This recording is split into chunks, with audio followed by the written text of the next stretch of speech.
E para tentar conter o número de contágios pelo novo coronavírus, uma portaria do Tribunal de Justiça de Minas Gerais recomenda que presos que cumprem pena nos regimes aberto e semiaberto fiquem em prisão domiciliar. A recomendação vale também para casos de presos por dívida de pensão alimentícia. A portaria sugere ainda que as prisões provisórias e temporárias sejam analisadas para avaliar a possibilidade de aplicação de penas alternativas.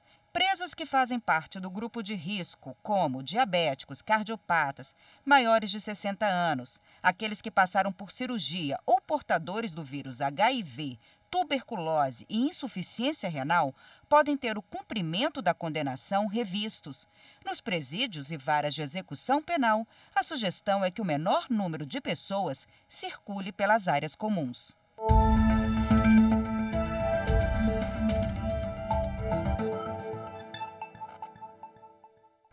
Bom, e para repercutir as últimas novidades sobre o enfrentamento ao coronavírus, eu recebo aqui no estúdio o advogado Samuel Marçal. Seja bem-vindo mais uma vez, boa tarde. Boa tarde, é um prazer estar com vocês novamente, com todos os cuidados que essa situação nos impõe, mas é bom estar aqui com vocês. Prazer é todo nosso. Bom, nós acabamos de acompanhar a notícia de que alguns presos estão cumprindo medidas em regimes domiciliar ou aberto para enfrentar o coronavírus. Tivemos também o caso do homem de Brasília que quer sair do isolamento. A gente tem questões aí constitucionais, né, que de um lado defendem o direito da coletividade, a saúde pública, mas tem também o direito individual. Como é que fica essa questão?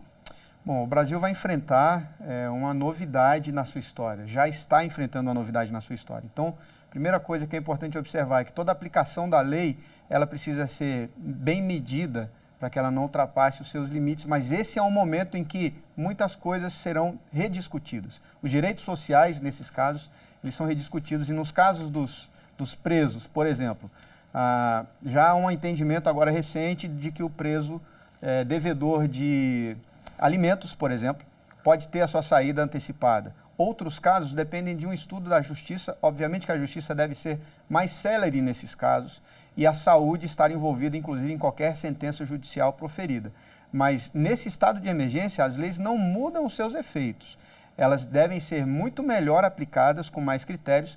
Obviamente que, nesse estado, alguns direitos sociais são alcançados e a nossa rotina muda. E isso é importante que todo cidadão brasileiro leve muito em consideração. O senhor falou agora estado de emergência, né? São Paulo decretou o estado de emergência. Nós tivemos a primeira morte do coronavírus na capital paulista. O que isso significa na prática, a decretação pelo governo? O que muda na vida das pessoas? Se a gente for falar de um jeito bem simples para o cidadão brasileiro entender, afeta toda a nossa sociedade o estado de emergência. Isso quer dizer que a nossa rotina vai ser toda alterada num quadro de estado de emergências. Funcionamento do sistema público de transporte, funcionamento do sistema público de saúde, funcionamento de bancos, acesso a órgãos públicos. O ritmo do cidadão brasileiro passa a sofrer uma influência para ser alterada no sentido de proteger a cidadania de qualquer influência que esse vírus venha trazer. Então, a intenção é que se restrinja alguns acessos e talvez alguns direitos, como o direito de ir e vir, muitas vezes pode acontecer com a recomendação de se estar mais tempo em casa ou trabalhar em home office, né? Isso tudo com a intenção de diminuir a exposição a esse vírus e o risco de que isso se alastre com mais velocidade. Esse direito sobrepõe, né, outros direitos, porque nós estamos numa situação realmente de emergência. Bom, a questão da quarentena e do isolamento, o que diz a lei sobre isso? Quarentena e isolamento. Já existe a lei tratando de quarentena e isolamento em diversos outros casos, de diversas outras doenças. E nesse caso, especificamente, a lei ela prevê que se estabeleça de acordo com o que a OMS determina ou o próprio Ministério da Saúde determina, dependendo do quadro do estado de diagnóstico, entre 7 e mais dias. As pessoas tendem a colocar a quarentena num lapso de 40 dias. Mas, na verdade, a quarentena ela é por um período determinado, específico, dentro de um diagnóstico também específico. E tanto a OMS já vem trabalhando isso em outros países, quanto o Ministério da Saúde também está se preparando para, em caso necessário, decretar essa quarentena de pacientes diagnosticados. Bom, esse homem aqui do Distrito Federal, a mulher dele também está internada em estado grave com o coronavírus, ele entrou na justiça com um pedido para antecipar sair da quarentena, tendo em vista os 14 dias. Né? A Vara da Fazenda Pública vai analisar o caso. Como é que fica essa questão? As pessoas podem ingressar na justiça, então, pedindo essa antecipação para sair da quarentena, quando laudos indicam que os sintomas estão ali no início, ou não vão avançar, ou então não indicam para o coronavírus?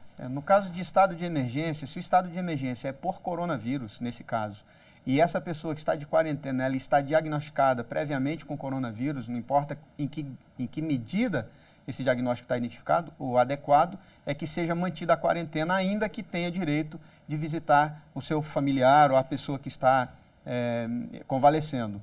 A Justiça deve avaliar isso com muito critério e, obviamente, com laudos médicos que suportem uma eventual saída ou uma eventual negativa para esse pedido. Doutor Marçal, agradeço a sua participação sobre esse assunto. Doutor Marçal, continua com a gente. No próximo bloco temos uma outra pauta e o senhor fica aqui já já, a gente volta à nossa conversa. É um prazer estar com vocês.